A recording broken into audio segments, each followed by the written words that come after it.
안녕하세요. 아나운서 허연주입니다. 목포 MBC, 여수 MBC가 공동으로 제작하는 다가온 뉴스 시간입니다.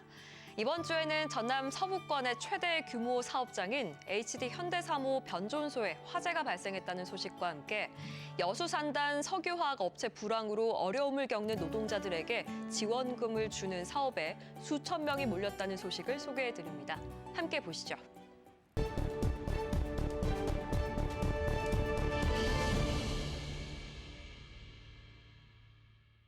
희뿌연 연기가 건물 밖으로 쉴 새 없이 솟구쳐 나옵니다. 어젯밤 11시 20분쯤 전남 영암군 삼호읍 대불산단에 위치한 HD 현대사모 지하 변전소에서 불이 났습니다. 그 건물 앞쪽은 좀 시커먼 연기가 나고 뒤에는 이제 하얀 연기가 나는데 좀 멀리서 봐도 연기가 심하게 계속 하늘로 치솟고 있거든요. 소방당국은 화재가 발생한 지 9시간여 만에 큰 불길을 잡았다고 밝혔습니다. 지하 변전소 안에는 고무 케이블 등 인화물질이 많아 완전 진화까지는 12시간 이상이 걸렸습니다. 지하 피트 부분에서 화재가 나다 보니까 저희들이 진입할 수 있는 공간이 없었습니다. 불이 난 곳은 조선소 전체에 전력을 공급하는 주요 변전시설. 조선소 내 소형 변전소 30여 곳에 전력을 전달하는 핵심 역할이다 보니 당분간 작업의 차질은 불가피해졌습니다. 특히 현재 도크 대부분이 고부가 선박 건조로 포화 상태인 가운데 도장과 용접 등 주요 공정이 멈추면서 선박 납기 지연 가능성도 커졌습니다. 이 경우 계약 위약금 발생은 물론 글로벌 선사와의 수주 신뢰도 하락, 후속 선박 건조까지 줄줄이 영향을 받게 돼 지역 경제 위축으로 이어질 수 있다는 분석도 나옵니다. HD 현대사모 측은 다음 달 10일까지인 휴가 기간이 끝나기 전까지 복구를 마무리하고 필요한 전력은 이동용 발전기 등을 사용해 확보하겠다는 계획입니다. 현재는 전력을 공급하기 어려운 상황이어서 비상 전원 또는 급한 전원에 대해서는 포터블 발전기를 이용해서 공급하려고 하고, 경찰과 소방당국은 케이블 관로 안에서 펑 하는 소리와 함께 불이 시작했다는 목격자 진술 등을 토대로 정확한 화재 원인과 피해 규모를 조사하고 있습니다. MBC 뉴스 김규입니다. 주차장의 시작과 끝을 알 수 없는 긴 줄이 생겼습니다. 빽빽한 인파 사이로 자동차가 비집고 지나갑니다. 여수 산단 석유화학 업체 불황으로 어려움을 겪는 노동자들에게 지원금을 주는 사업에 수천 명이 몰렸습니다. 여수 산단 쪽에 이렇게 일이 없다 보니까 놀고 있는 사람이 많은데 아무래도 도움이 되겠죠. 이번 사업은 전남도가 고용노동부 공모에 선정되며 국비를 확보해 추진했습니다. 산단 내 일용직 노동자에겐 150만 원, 재직자에겐 40만 원이 지급됩니다. 4,600여 명에게 선착순으로 지급하다 보니 어제 저녁부터 이렇게 긴 줄이 늘어섰습니다. 여수 시민이나 아니면 여기 공단에서 근무하시는 직원분들이 다 좀 혜택을 받을 수 있는, 좀 적게 받더라도 다 받을 수 있게끔 하면 좀 어땠을까라는 생각. 현장 접수만 가능했던 데다 일용직과 실직자의 규모를 제대로 예측하지 못해 예상보다 훨씬 많은 인파가 몰렸습니다. 폭염 속 그늘 하나 없는 주차장에서 순번을 기다리던 노동자들이 결국 발길을 돌리는 등 현장 불만이 쏟아졌습니다. 선착순으로 주겠다. 그러니까 사람들이 몰리잖아요. 지금 날씨 더운데 해안가에서 2시간, 3시간 서 있는 게 말이 안 되잖아요. 온열 질환자가 나올 새라 소방 살수차도 투입됐습니다. 4,580명을 지원하는 사업은 신청 접수 반나절도 안 돼 정원을 초과했습니다. 상당히 지금 우리 예측한 어떤 인원보다도 많이 몰려서 앞으로 이 사업을 확대하든지 또 이런 어떤 사항들을 이제 정부에서 이렇게 좀 보고. 이번 고용지원금 지급 예산은 모두 52억 원.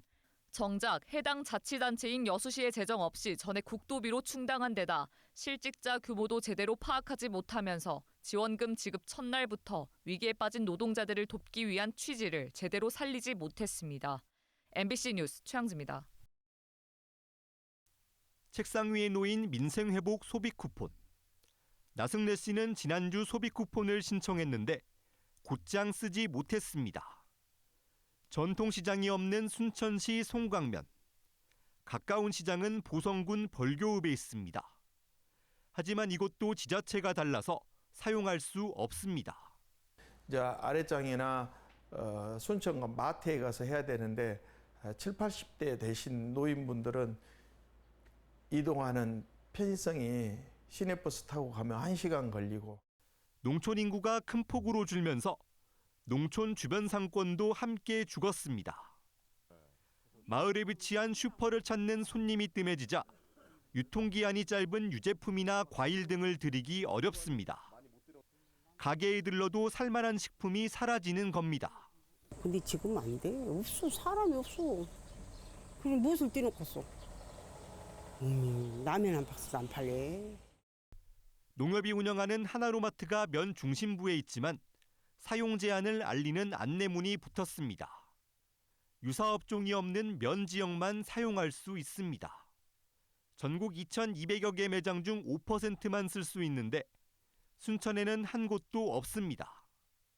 끼는 받았는데도 노인들이 이걸 현금으로 좀 바꿔줄 수 없냐 뭐 이런 식으로 하기도 하고 하는데 지금 되게 우리 송강면 쪽에는 지금 많이 못 쓰고 계셔요, 노인들이. 정치권에서도 농어촌 주민이 쿠폰을 편히 쓸 수 있도록 소비처를 확대하고 불편함을 개선해야 한다는 주문이 나옵니다. 그래서 이런 면 단위에는 농협 하나로마트의 신선식품에 한해서만 구매할 수 있도록 해주는 것이 좀 합리적인 조치다 이렇게 생각을 합니다. 행정안전부는 읍면 지역의 소비처 확대 요구를 검토 중인 것으로 알려졌습니다. MBC 뉴스 유민호입니다.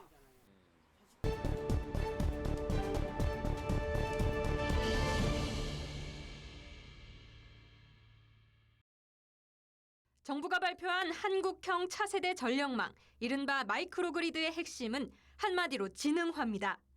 대형 발전기에서 일괄적으로 전국 수요처로 전달되는 구조였던 기존 전력망.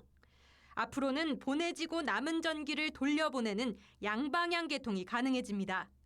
AI 기술이 전력 수요량과 발전량을 실시간으로 예측하고 통제해 전력망을 효율적으로 관리할 수 있게 되는 겁니다. 에너지 저장 장치 등을 활용해 재생에너지의 날씨에 따른 변동성도 극복하겠다는 구상입니다. 생산하고 남으면 저장하고 모자라면 저장해뒀던 전기를 사용하고 에너지를 효율화하는 최신 기술을 적용한 작은 전력망입니다. 이런 작은 전력망들을 전국에 만들어 그물처럼 연결하는 것이 미래형 전력 체계입니다. 재생에너지 발전 설비와 잠재량이 전국 1위인 전남에서 관련 실증 사업을 우선 추진합니다. 여수와 광양 지역의 철강, 석유화학 산업단지와 에너지공대, 지스트 같은 학교, 그리고 무안공항 등이 각각 마이크로그리드형 산단과 캠퍼스, 공항으로 조성될 예정입니다. 이를 통해 궁극적으로 지역에서 생산된 전력을 지역에서 소비하는 지산지소 체계를 구축하는 것이 목표입니다. 지역의 에너지 산업과 인재를 집적화해 전력 산업 어벤져스라고 할 수 있는 K 재생에너지 원팀을 만들어 에너지 산업 선도 국가를 향해 가겠습니다. 이를 통해 전력 기술과 상품을 개도국과 동남아 등 세계로 수출까지 해 에너지 산업을 제2의 반도체 산업으로 키우겠다고 강조했습니다. 전라남도도 이번 정책을 발판으로 명실상부한 에너지 수도를 향해 나아가겠다며 곧장 환영의 뜻을 밝힌 상황.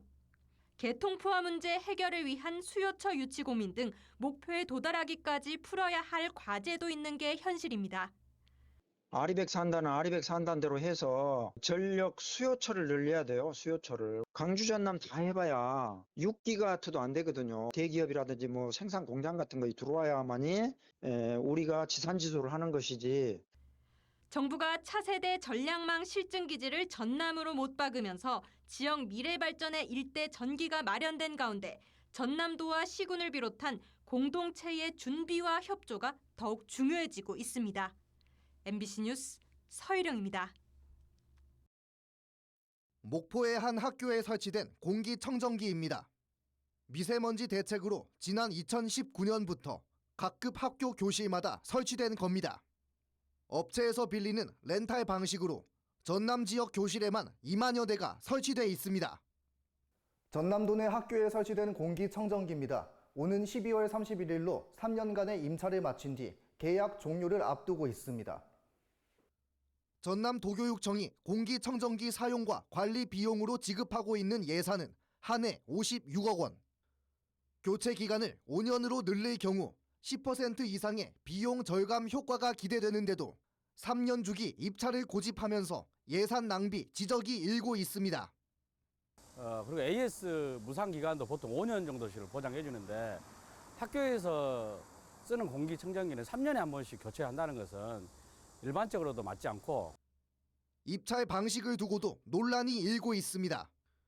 현재 입찰 절차는 전남도교육청이 2가지 방식 가운데 하나를 정하면 이에 맞춰 시군교육지원청별로 업체를 선택합니다. 제품 규격과 최저 가격을 살펴보는 제한 입찰의 경우 업체 간 임대료 담합과 대기업의 저가 공세 등의 우려가 제기되고 있습니다. 조달청 등록업체 가운데 선택하는 이른바 카탈로그 입찰도 지역 업체들의 참여 기회가 배제되면서 다른 지역 대규모 업체만 배불린다는 지적을 받고 있습니다. 최저가로 들어온 업체를 선정하는 방식인데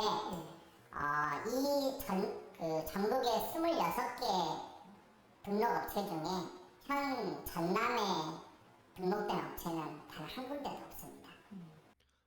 지역 업체들은 정수기는 공개 경쟁 입찰을 하면서 공기청정기는 제한 입찰로 진행하는 것 또한 이해하기 어렵다고 목소리를 높이고 있습니다. 전남도교육청은 어떤 입찰 방식이든 모두를 만족할 수는 없다며 공기청정기 임차 기간은 1년 이상 늘리는 방안을 검토하겠다고 덧붙였습니다. 카탈로그 방식이 됐든 2단계 입찰이 됐든 예상 규모가 커지고 낙찰받은 업체는 한 업체이다 보니 이런 상황에서 불만이 있는 거죠. 그러다 보니까 저희가 이제 공정하고 투명하게 앞서 경북과 울산 등 다른 시도에서도 공기청정기 임차 계약을 두고 잡음이 발생하면서 교육청마다 제도 개선책 마련에 고심하고 있습니다. MBC 뉴스 안준호입니다. 고흥 녹동항 여기저기에 현수막이 걸렸습니다. 해상풍력 설치를 반대한다는 내용입니다. 고흥에서는 공공주도 단지 개발을 포함해 4기가와트 규모의 해상풍력이 추진되고 있습니다. 고흥구는 최근 3조 9천억 원이 투입되는 대규모 해상풍력 개발 공모에 선정됐습니다. 이와 함께 민간 개발도 진행 중입니다. 민간 사업의 경우 이미 2021년부터 시산과 나로도 해역 4곳에 대한 산업통상자원부의 발전사업 허가를 받았습니다. 해상풍력단지 개발이 본격화하자 일부 어민들은 비상대책위원회를 구성하고 사업 중단을 촉구하고 나섰습니다. 해상풍력 사업지가 어업활동 보호구역에 속해 있다며 어장상실은 어민들의 생존권을 위협하는 것이라고 목소리를 높입니다. 김양식으로 그 전국 생산량으로는 1등이에요. 고흥 자체가. 이 좁은 바다에서 이 어민들이 이뤄낸 성과, 업적을 놔두고 충분한 설명이나 어민들의 동의 절차가 없었다며 사업 추진 과정에 문제도 제기합니다. 어민들 모아놓고 사업 설명회나 공청회 한 번도 없이 그 전까지는 해상풍력이 뭐 들어올라나 어쩔라나 뭐 그냥 유일무이히 모르고 있었어요.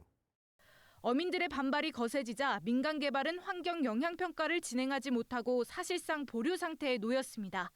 고흥구는 주민 동의 없이는 최종 개발 행위 허가를 내줄 수 없다고 밝혔습니다.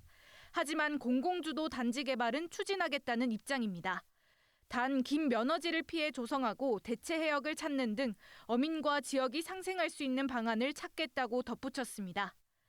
고흥구는 올해 해상풍력 사업 대상지 조사 용역에 착수할 계획입니다.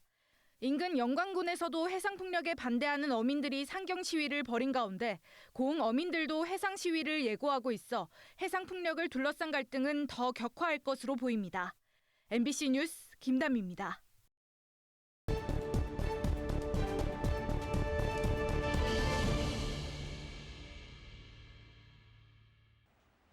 오늘 다가온 뉴스 어떻게 보셨나요? 다음 이 시간에도 더욱 풍성한 소식으로 찾아뵙겠습니다. 여러분의 많은 시청 바랍니다. 고맙습니다.